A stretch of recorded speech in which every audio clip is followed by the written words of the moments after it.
I'll just say you guys did a pretty good job, okay? I saw, a lot of it was this, which is better than usual, so we're good. Nobody was moonwalking, so I feel like I won the dance party. I don't know about that.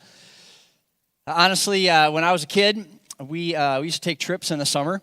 And one of the trips that is memorable to me is we went to one of our friends' lake cabins, and they had a paddle boat. And paddle boats are the worst way to experience water. It's basically just like exercising on water. Basically, it's just called sweating. That's really what paddle boating is all about. And so for some reason, I got in a paddle boat with my older sister when we were teenagers. And we went out and we got out into the middle of the lake. And she thought it would be fun in this moment to start irritating me, as she did, as older sisters tend to do. And so she's rocking the boat back and forth, acting like we're going to swamp. She's trying to push me out of the boat into the water. And we're out in the middle of the lake, and I have had it, okay? And so I start just like cussing her out, okay? Every four-letter word I can think of is just streaming out of my mouth. Like, I'm making truckers look like they got clean mouths, okay? Like, I am just letting them fly, okay? And so she's like, she chills out. We paddle back. We're sweating like crazy. And we get back, and at the dock, my dad is standing at the end of the dock like this. And I'm like, well, that's strange. And he says, Austin, did you know that water amplifies voices? I said, I did not. He said, I heard every word that you called your sister. And in this moment, I had a moment where I said, well, I wish I would have known that before. Let me just save you from the problems. You don't need to want to say anything about your mother-in-law or anything on water. She can hear you. From her house, hundreds of miles away, it's an amplifier. There you go. That's free. You can take that with you. Write that down. It's a big deal. I also was talking to my wife this last week, and she said that she had a crush on a boy in middle school, and she started calling him on the phone. This is before cell phones, so she's calling the landline. And those of you who are under about 25 years of age, a landline is something, a phone that is attached to the wall, and there's no caller ID. You just picked it up, and you had to talk to who was ever on the other end of the phone. Hello, this is the Walkers. If you didn't want to talk to him, tough. You already answered the phone. And so she's got this crush on this boy, and so she starts calling him, and every time he answers the phone, she hangs up because she gets too nervous. 1 time, 2 times, 3 times, 4 times, 5 times, 6 times, 7 times. On the 8th time, the boy answers the phone. Callie, I know it's you. Our family just got caller ID.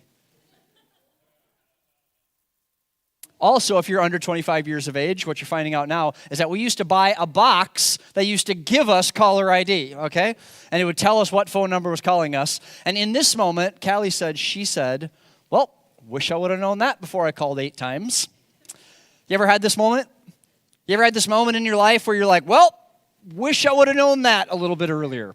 I wish I would have known that how that was going to happen. I wish I would have known that was how the world works. I wish I would have known that somebody was going to find that out. I wish I would have known my dad already knew the truth before he asked me the question. Any parents ever done that one?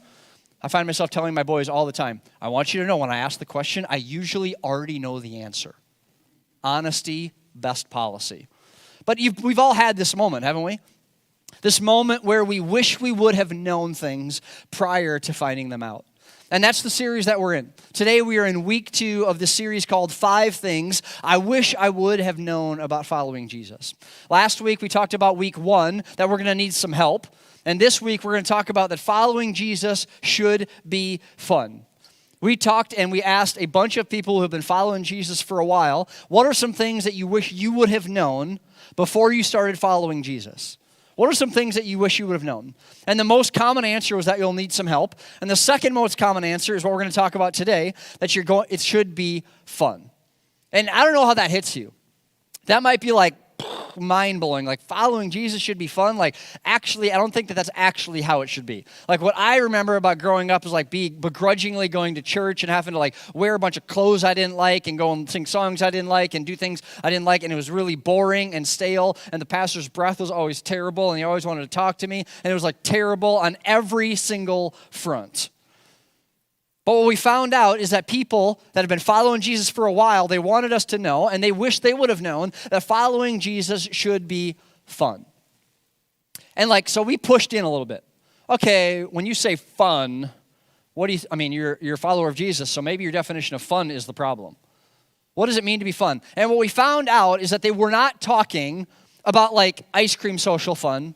They weren't talking about like potlucks after church fun. No, these people were talking about like side-splitting laughter with your friends till all hours of the night, crying because you're laughing so hard type of fun. They're talking about like going to see your favorite sports team play and having that much fun. They're talking about going to your favorite concert, to going on epic vacations type fun. Following after Jesus should be the most fun that you have in your life.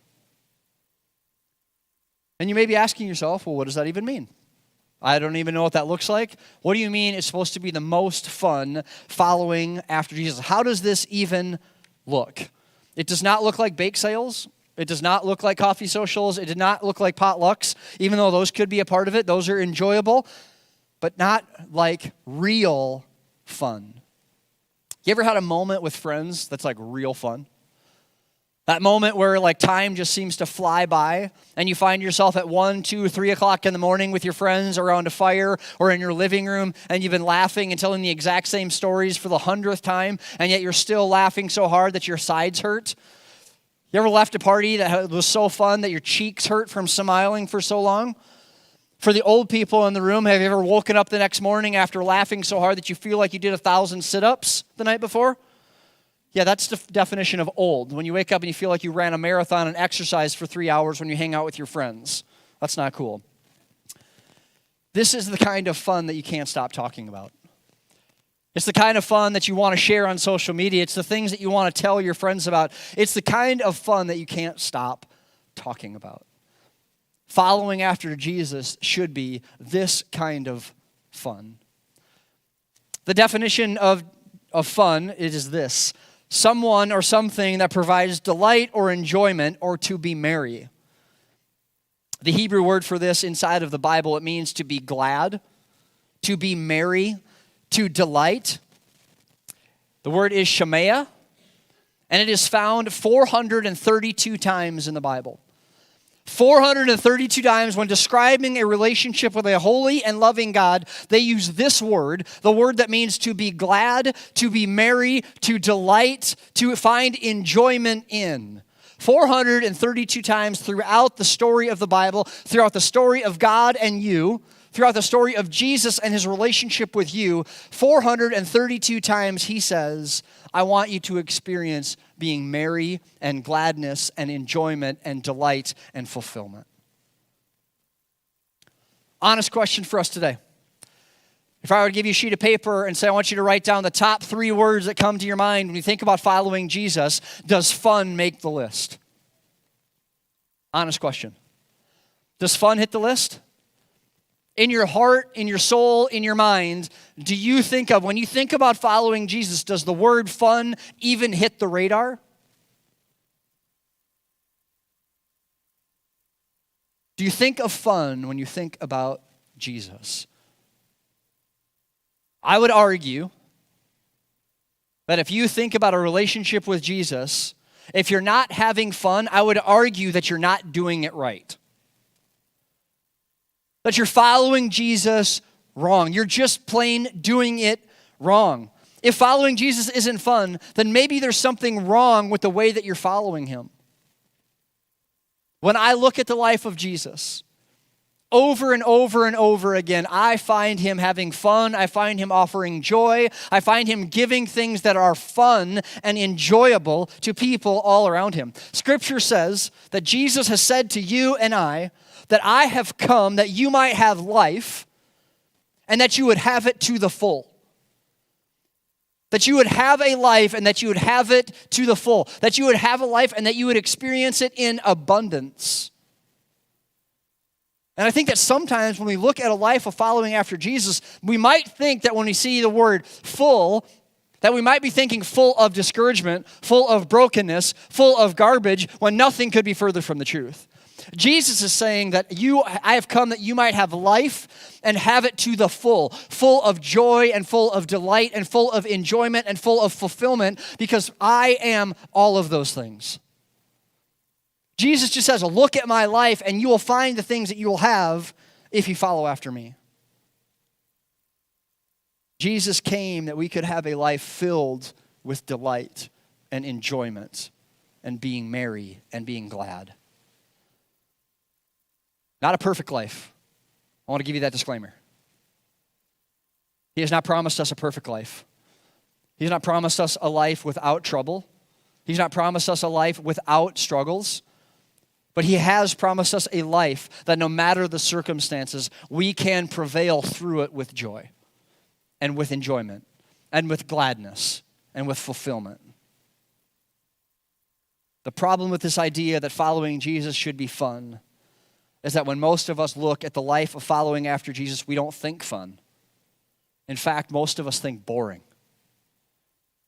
Following after Jesus is boring. It's a bunch of lists of can and cannots. It's a list of a bunch of shoulds and should nots. We don't think of fun when we think about following after Jesus. A couple of years ago when I was a youth pastor, there was a sophomore in high school asked me to grab coffee, and I went and grabbed coffee with him. And he sat down and he said, "Austin, can I just be honest with you?" I was like, "I would hope so. I didn't come here for you to lie to me, so what do you got?"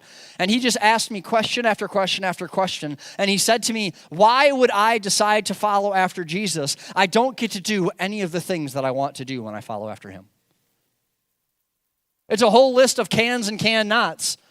Like, I like to drink on the weekends. I like to smoke with my friends. I like to date multiple girls at the same time. And what it says is that following after Jesus says that I can't do those things. Why would I ever sign up to follow after Jesus if he's telling me that I can't do any of those things? He's saying if this life of Jesus is so great and so wonderful, why is everybody so bored all the time? Why does everybody look like they're having such a miserable time? As followers of Jesus, if you have been invited out of your brokenness and out of your sin and out of pain and into a life with the King of the universe, a loving and holy God, then why are you in such a bad mood all the time? That's what he was saying. And I think for so many of us, we walk around and we forget that a life of following after Jesus is fun. And we pick holes in everything. And we're so stoic and stale and boring that people say, if I can't drink alcohol, why would I want to do this? As I sat down with this young man, what I said to him is those are imitations. Those aren't the real fun that you're looking for. Following after Jesus should not be boring. Can you relate to that? We picture a life that is filled with all of the rules that we have to follow and the cans and can nuts and the lines we can't cross. And many of us think we've got to be serious all the time. It's like, this is the face of Jesus. Right? I mean, this is the picture that we see on Jesus on the left. But I believe that following after Jesus is actually more like the picture on the right. It's like Jesus did not spend his entire life carrying lambs and staring off into the distance, 1,000-mile stare off into God knows what, looking over a vineyard. He was a real person. He laughed with his friends. He joked around. He enjoyed his life. I imagine he probably gave his disciples some flat tires. Like I picture him like kicking off Peter's sandal when they're walking down the road to Emmaus.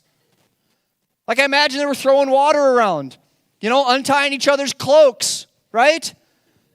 Like they were having fun, but so oftentimes the picture on the left is the picture that we see of Jesus, that he's always serious, that he's always stoic, that he's always just so put together. And yet I believe that when you look at the story of Jesus, what we find is Jesus was a whole lot of fun.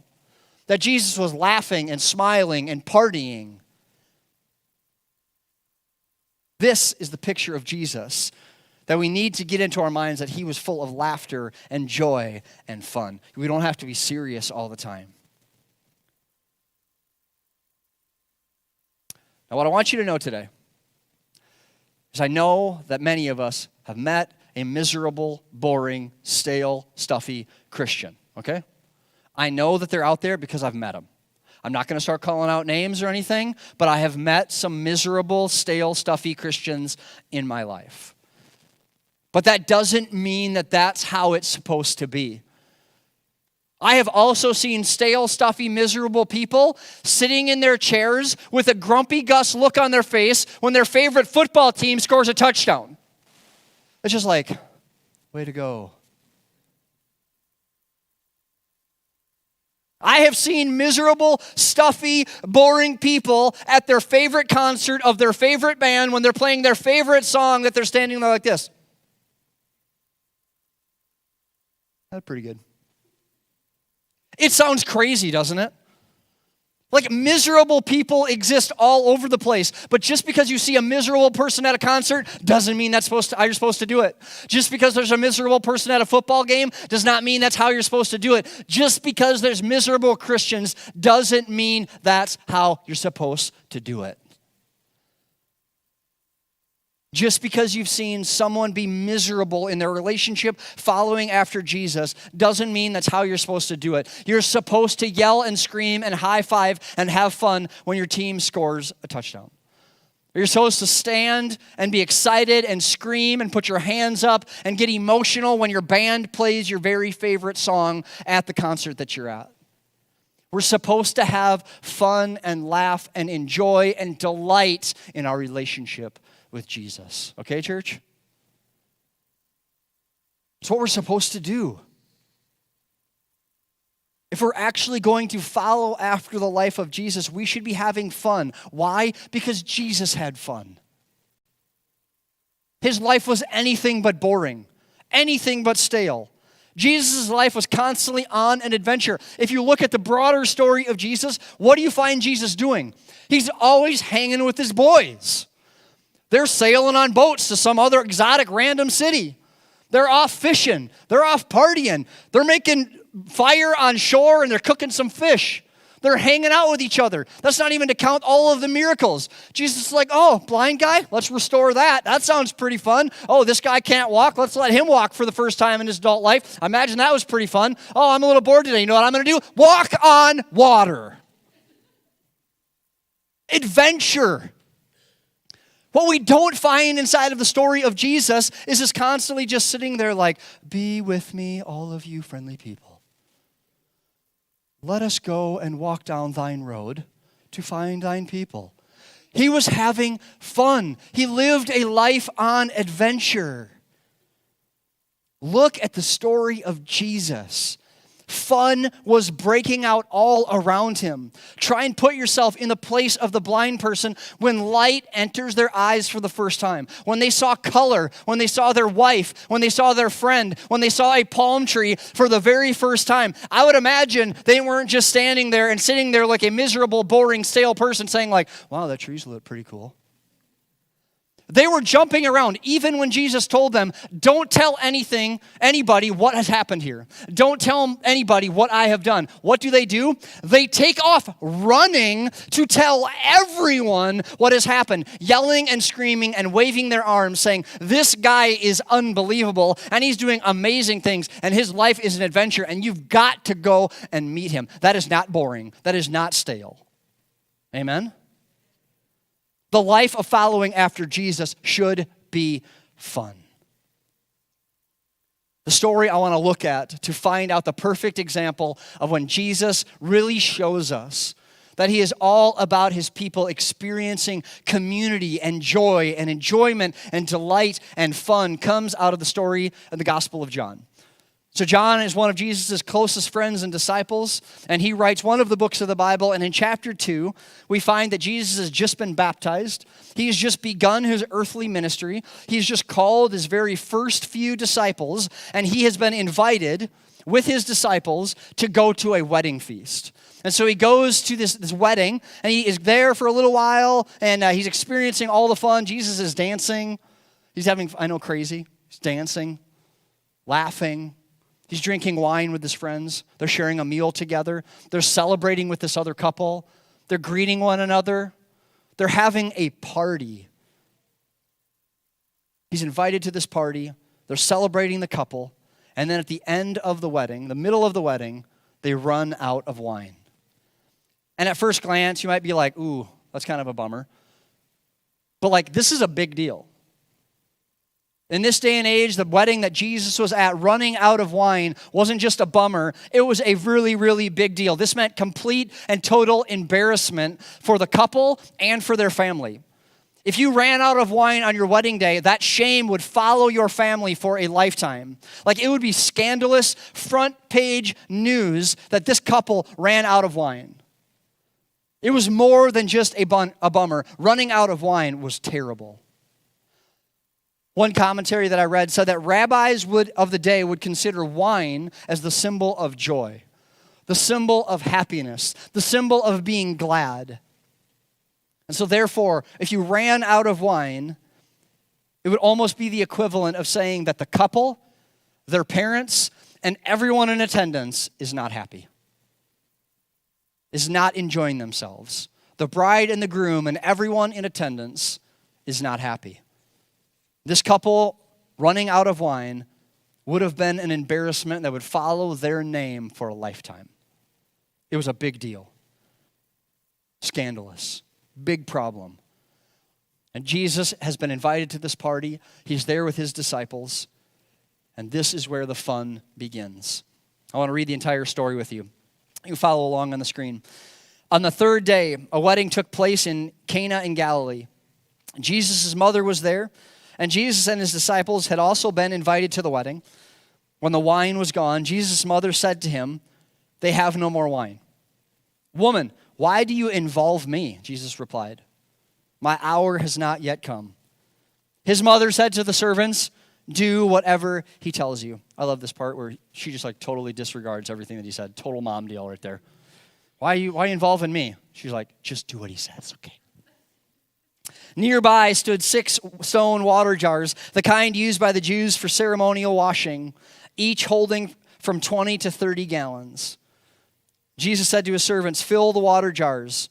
So they filled them to the brim. Then he told them, "Now draw some water out and take it to the master of the banquet." They did so. And the master of the banquet tasted the water that had been turned into wine.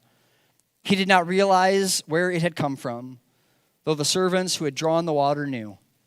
Then he called the bridegroom aside and said, "Everyone brings out the choice wine first, and then the cheaper wine after the guests have had too much to drink.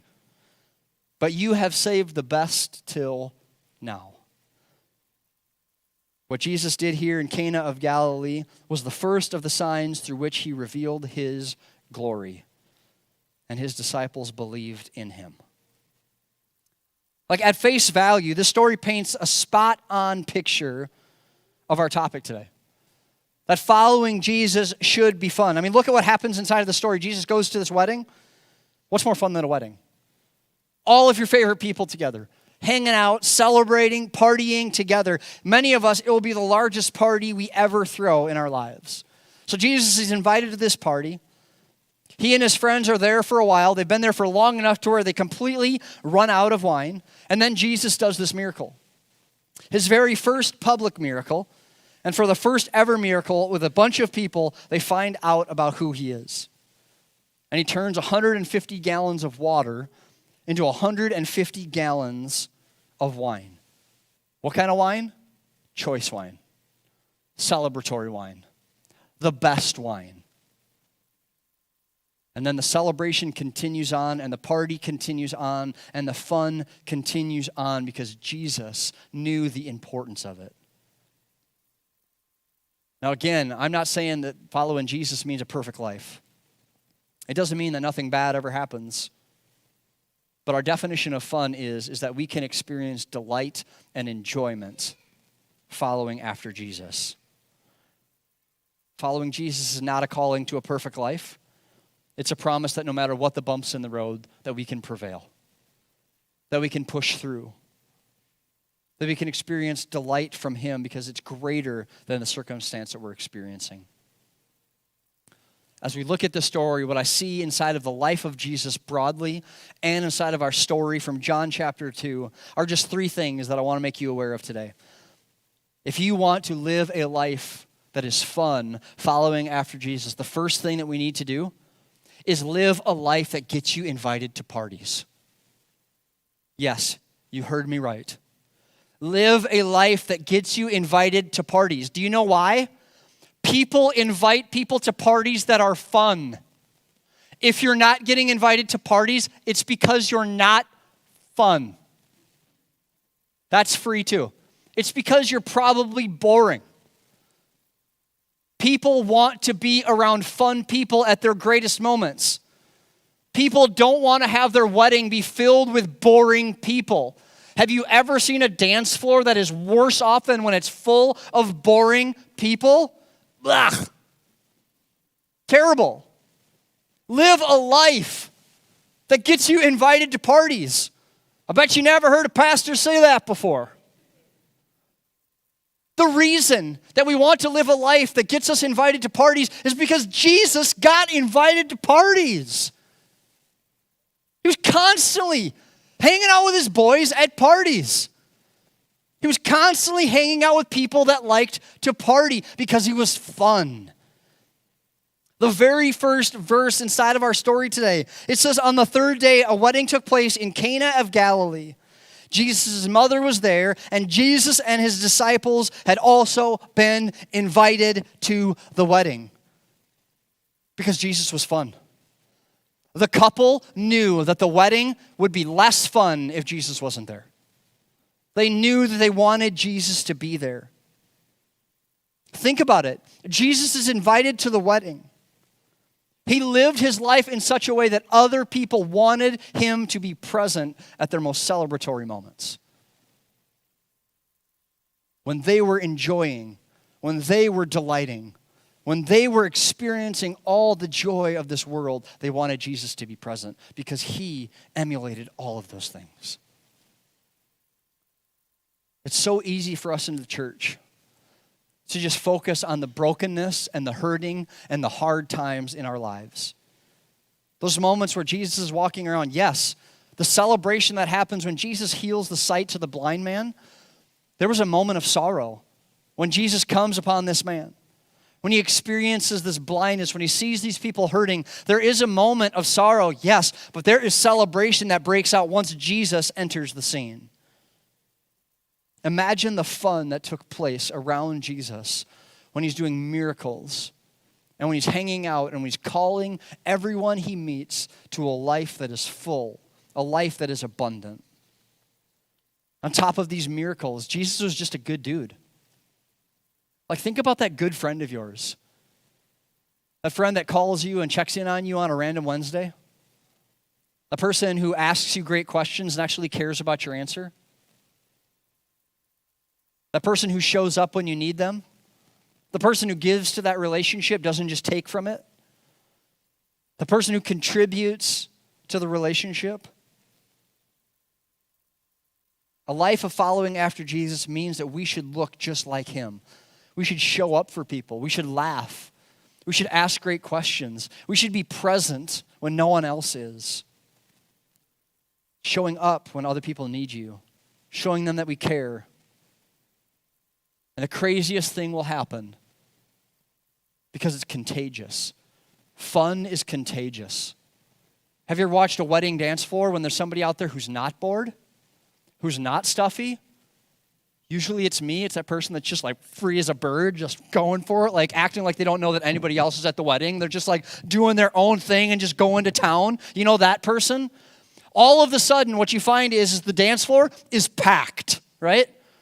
Like, it's just packed full of people because people are like, that dude or that gal is having fun. Like, I want to be over there. And soon everybody else is like, oh yeah, I think I could do this. Starts like this, and then all of a sudden there's this circle, and people are breakdancing, and it's like craziness breaks out because fun is contagious. I'm not sure you're hearing me. Like, do you like to have fun? Like, the thing is in the rest of our lives, so much of what we do is trying to have more fun in our lives, and then we think that following Jesus is like, oh, that's over. And yet what I find inside of the story of Jesus is he was fun, and so should you.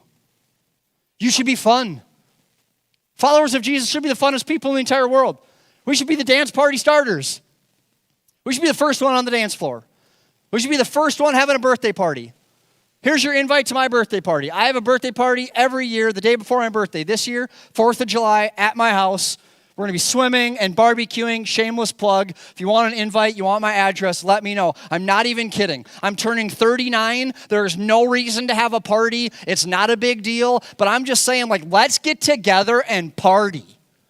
Let's swim. Let's eat some good food. Let's laugh. Let's throw some bags. Let's play some washers. Let's hang out, tell some jokes. Like, doesn't that sound like fun? No? You're all uninvited. Only fun people allowed. Fun is contagious.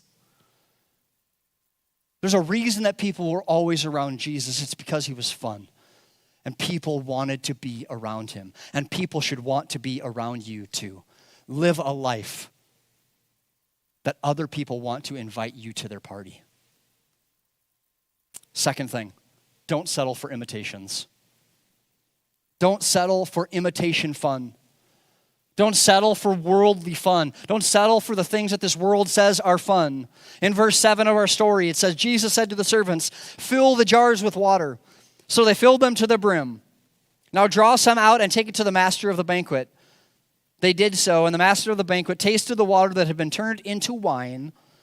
He did not realize where it had come from, though the servants who had drawn the water knew.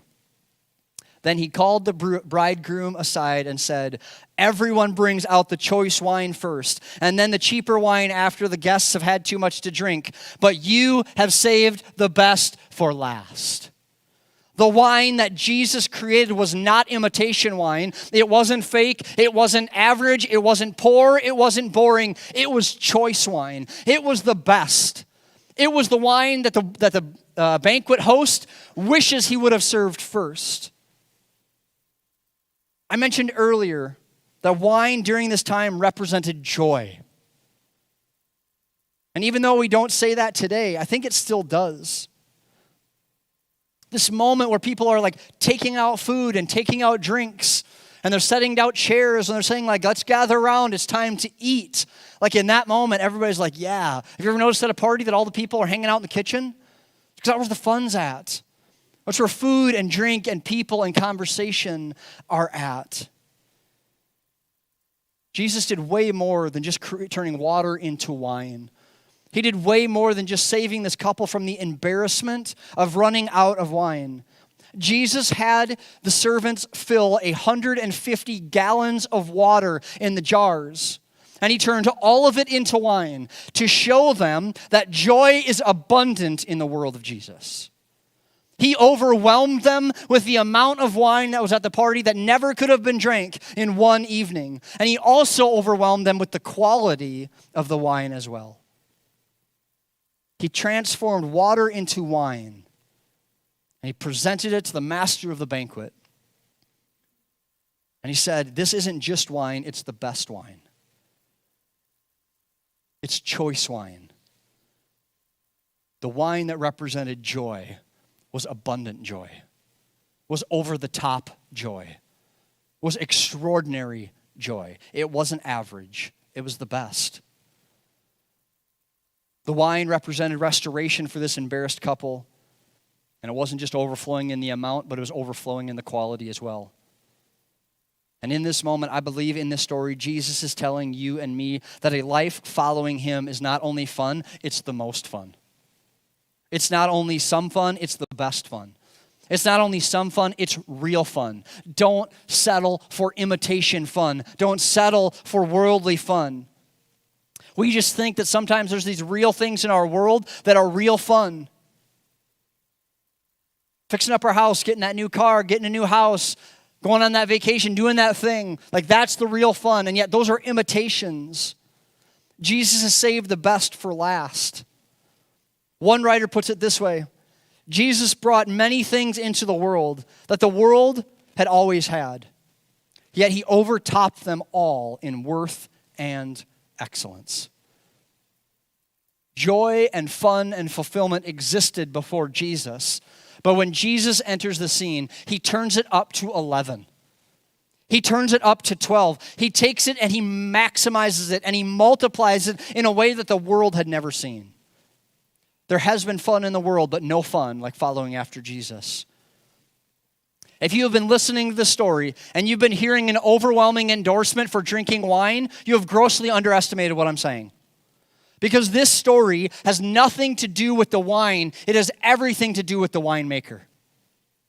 It's not talking about the fact that the wine was better. It has to do with the fact that Jesus was better. It's not just that the fun was better. It's that Jesus is better. The entire story points to the fact that Jesus is better than anything this world has to offer. He uses it as a symbol for you and I to say that he wants good things for you. And he wants you to experience abundant joy. This miracle, it was never about the wine. It was only ever about the wine maker. It wasn't that the wine was so much better. It was that Jesus was so much better.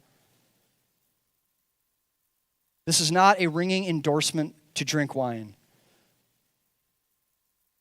It's an endorsement to engulf yourself in the life of following after Jesus. Don't settle for imitations. Don't settle for fake fun. We don't have to wish anymore. We know that Jesus is the real thing. We see it throughout the Bible, throughout his miracles, throughout his life, throughout his relationship, throughout his following, throughout the years. We have found that Jesus is the real thing. Live a life that gets you invited to parties. Don't settle for imitation fun. And lastly, we've got to know the goal. We've got to know the actual goal. In verse 11 of the story that we read, what Jesus did here in Cana of Galilee was the first of the signs through which he revealed his glory. And what happened? His disciples believed in him. Know the goal. The goal is this. Following Jesus should be fun. But the goal is not just so that you and I can experience fun for ourselves. Nope, the goal is to live a life that attracts other people to wonder what is different about people who follow after Jesus and want to get involved. It's the person standing in the dance floor, dancing like nobody's watching, and other people looking and saying, I really want to be a part of that. The goal is not just to live a life that is comfortable, that is fun for me and for you. It's a life that would make other people want to experience the same kind of fun, to live a life that attracts other people to the source of our joy, to the source of our delight, to the source of our enjoyment. And the source of all of those things is Jesus. And when we live a life that gets us invited to parties, when we live a life that doesn't settle for imitations, when we live a life that knows that the goal is not just about you and me, but it's about the person that has not yet come into a relationship with Jesus, in that moment we realize that following after Jesus should be fun, and it must be fun because the goal is to draw other people in until the whole world hears about the hope of Jesus. The whole world. The calling of you and me is to continue to show off the goodness and the joy and the love of Jesus to every town, tribe, and nation until the whole world hears. Church, we've got work to do. It's time to start living our lives like we were standing in the middle of a dance floor like nobody's watching. It's time to start living our lives in such a way that it gets us invited to parties. It's time to start living our lives in such a way that we're not settling for imitation joy. It's time to live our lives knowing the goal, that we must exist to have fun and to follow Jesus in such a way that other people want to follow him too. Amen? We have a great calling. And the amazing thing about this calling is it's fun. It's not stale. It's not boring. It's not a calling to seriousness. It's a calling to joy and laughter and enjoyment and fulfillment in our lives. But church, we have got to break the chains in our minds where we believe that following Jesus is always serious. We have to laugh a little bit more. We have to take ourselves a little less seriously so that the world can see the joy that streams from the source of joy, and that's Jesus. We can have a joy that surpasses circumstances, a joy that pushes through difficult days, a joy that attracts other people into a relationship with Jesus. The goal is to live a life that attracts other people onto the adventure of having fun following after Jesus. Let's pray. God, I just want us to be people who look like your son. God, help us to be people who are dancing and laughing and loving life in a way that other people are like, what is going on with them? That joy would stream out from this place and out from your people in a way that it would attract others in a remarkable and miraculous way, God.